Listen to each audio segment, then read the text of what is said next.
Hi everyone, welcome back to Splash Page. I'm Sean, and today we're going to continue our series of Who Were the Guardians of the Globe by covering off on one of the remaining Guardians we haven't covered yet, Green Ghost. And with that being said, obviously there will be some spoilers for Invincible Season 1 as well as the first couple issues of the comic, so just wanted to put that out there. But let's jump right in. By this point, you are aware that at the end of episode 1, Omni-man had attacked and killed all of the Guardians of the Globe. The one exception is the Immortal was able to survive, and his name is probably a pretty good indication of why he did survive. But that being said, by the end of episode 8 of the first season, we saw that Omni-Man has ripped him to shreds yet again. So let's jump into Green Ghost and what we know about the character in both the comic and the TV show. And the first thing we'll do is we'll talk about the differences because we know so little about this character that really we only know one key difference, and that is in the comic you'll notice that in Green Ghost's human form, it's a male, and in the human form in the TV show, she is a female. Outside of that, it's extremely difficult to come up with any other differences. So let's just talk about what we know in both mediums and try to put a little story together about who they are. We don't know what Green Ghost does for a living in the comic, but in the TV show, it looks like she is a very well established photographer, most likely in the fashion world, considering we see her taking photographs of a model. She looks to be in control of the situation. She's in a very nice studio space. She has assistants around, probably hair and makeup, a few other folks. But when she gets the call to go to Guardian's headquarters, the entire photo shoot stops, much to the displeasure of this model. In the comic, we also know Green Ghost is the newest member of the Guardians based on this line, where he says, "Sorry about that, Martian man, but I've only been Green Ghost for about a month." It appears that the name Green Ghost is a mantle as opposed to a single unique individual. Martian Man, who is with Green Ghost in this first comic panel appearance, is fighting an alien robot guy in space and tells Green Ghost to go intangible so he can escape the grasp of the alien and then kill him. And Green Ghost says something to the effect of, "Oh, I forgot I can do that."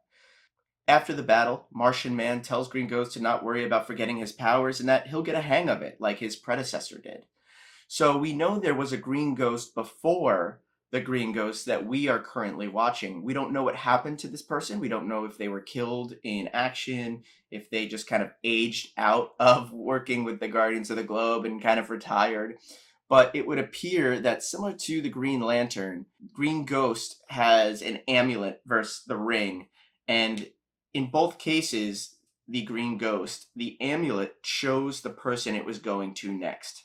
The way both versions of the character turn into Green Ghost is by swallowing the amulet when you're in your human form. And then, unfortunately, to stop being Green Ghost, you kind of have to throw it up, which, sounds unpleasant. In the Green Ghost form, it would appear that the powers are you can fly. You don't need to breathe oxygen to survive, as we know that Green Ghost has gone into space. And most importantly is they can turn intangible. They can also grab an object or a person and do the same with them as long as Green Ghost maintains physical contact with them. This has a very Kitty Pryde vibe to it, but it's also clear that they wanted Green Ghost to kind of represent the Green Lantern. So it's fun to see a bunch of these powers kind of come together and make a unique character, even though we know what they were trying to do.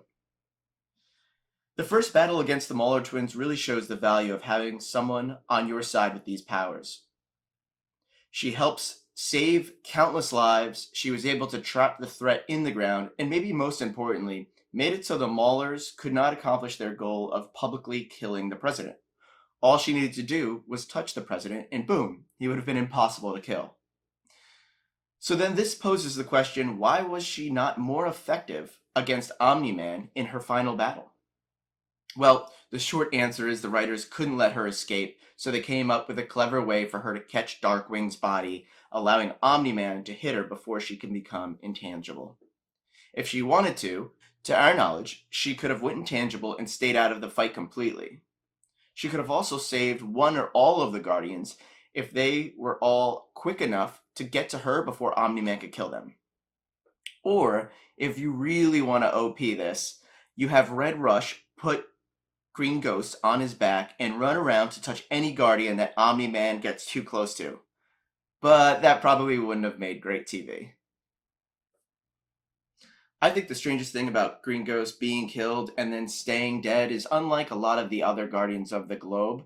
We know that being the Green Ghost is a moniker. It doesn't really matter who has the amulet as long as the amulet chooses that person.